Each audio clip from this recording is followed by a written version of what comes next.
আসসালামু আলাইকুম। Welcome to my YouTube channel. নূরের পক্ষ থেকে সকলকে জানাই শুভেচ্ছা এবং অভিনন্দন। আশা করি সকলে অনেক ভালো রয়েছেন। আলহামদুলিল্লাহ আমি অনেক ভালো রয়েছি। তো গত কিছুদিন আমার ফোনটা নষ্ট হয়ে যাওয়ার কারণে আমি আপনাদের মাঝে কোনো ভিডিও উপহার দিতে পারি নাই। তো আলহামদুলিল্লাহ নতুন একটা ফোন কিনেছি। তো এই ফোন দিয়ে আজকে আমার প্রথম ভিডিও।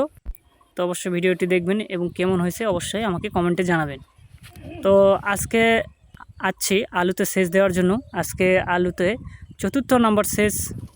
আর দেখতেই পাচ্ছেন আমার গাছের অবস্থা, মাশাআল্লাহ আলহামদুলিল্লাহ অনেক ভালো রয়েছে। এই যে আমার বাবা আলু সেচ দিচ্ছে, তো আমি চলে আসলাম।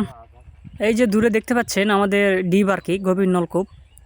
এই ডিপ দিয়ে আমরা সবাই এই মাঠের চাষাবাদ করি। তো আমাদের জমি থেকে প্রায় অনেক দূর এই ডিপটি অবস্থিত। দেখেন কত দূর, আমার ফোন দিয়ে জুম করে দেখাচ্ছি আপনাদের। আসলে অনেক দূরে আর কি। এই পানিটা আসে ড্রেনের মাধ্যমে।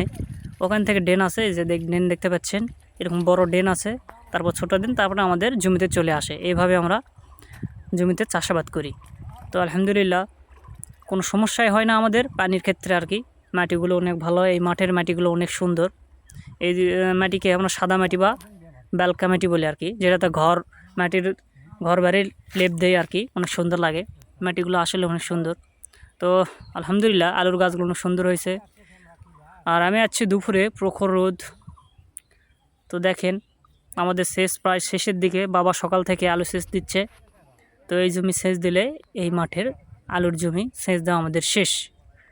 এই যে আমার বাবা, এই যে আরও অনেকে সেচ দিচ্ছে জমিতে। এটা ৪র্থ নাম্বার সেচ।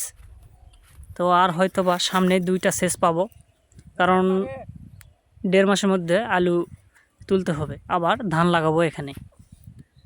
তো এই যে দেখতে পাচ্ছেন আমাদের আলু। তো আলহামদুলিল্লাহ আলু অনেক ভালো হয়েছে। আশা করি এবছর আবহাওয়া অনেক সুন্দর, এই কারণে তেমন কোনো রোগবালাই নেই, পচানি ধরে নেই, লেট ব্রাইট আর্লি বাইট কোনো কিছুই নেই। তো আজকের জন্য এই পর্যন্তই। সবাই ভালো থাকবেন, সুস্থ থাকবেন, এই বলে শেষ করলাম। আল্লাহ হাফেজ।